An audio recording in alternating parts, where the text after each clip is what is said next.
Final होने के बाद पहली बार जयवीर सिंह मैनपुरी पहुंचे। भाजपा प्रत्याशी जयवीर सिंह ने मैनपुरी पहुंचने के बाद डिंपल यादव को आड़े हाथों लिया और डिंपल यादव को लेकर कुछ ऐसा कहा जिससे अब सपा आलाकमान में खलबली देखने को मिल रही है। जयवीर सिंह ने डिंपल यादव की टिकट से लेकर डिंपल यादव की जीत को लेकर एक ऐसा दावा कर दिया जिससे जहां एक तरफ सपा आलाकमान सन्न है तो वहीं दूसरी तरफ सियासी हंगामा हाई होता हुआ दिखाई दे रहा है।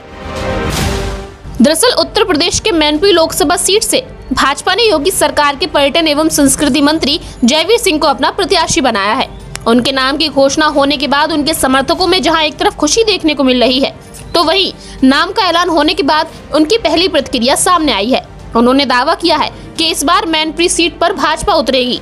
उन्होंने ये भी कहा कि डिंपल यादव का इतिहास रहा है कि वे एक चुनाव जीतती हैं तो वहीं दूसरा चुनाव हार जाती हैं। जयवीर सिंह ने कहा कि सपा का किला भेदने का दायित्व पार्टी ने उन्हें दिया है, इसके लिए वे शीर्ष नेतृत्व के आभारी हैं। पार्टी के विश्वास पर वे जमकर मेहनत करेंगे। साथ ही उन्होंने ये भी दावा किया कि उत्तर प्रदेश में भाजपा 80 और देश में 400 सीटें जीतेगी।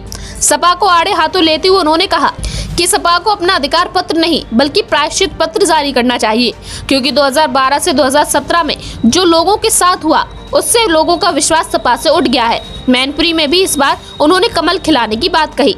वहीं डिंपल यादव को आड़े हाथों लेते हुए क्या कुछ बोलते नजर आए पर्यटन एवं संस्कृति मंत्री तथा भाजपा प्रत्याशी जयवीर सिंह, आइए हम आपको इस खबर के जरिए सुनवाते हैं।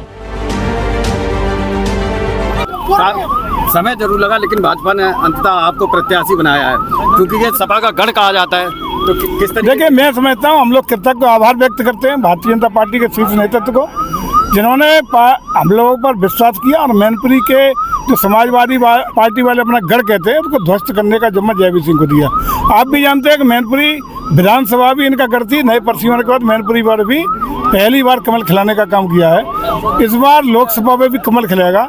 आदरणीय मोदी जी और योगी जी के किए गए कार्य, जनता के दुख दर्दों में योगी जी की सहायता, मोदी जी की सहायता, गरीब कल्याण की योजना, देश के बढ़ते हुए वैभव, देश की बढ़ती हुई आर्थिक ताकत, सामरिक ताकत, प्रदेश की कानून व्यवस्था, प्रदेश का बदलता हुआ स्वरूप, इन सब के आधार पर मैनपुरी की जनता कमल खिलाएगी, भगवा फहराएगी। और ये जिम्मा वैसे भी आपको भी पता है कि डिंपल जी का दुर्भाग्य है बेचारी का कि एक चुनाव जीतती है, अगला चुनाव हार जाती हैं। तो ये चुनाव हारने वाला टेनओवर है उनका।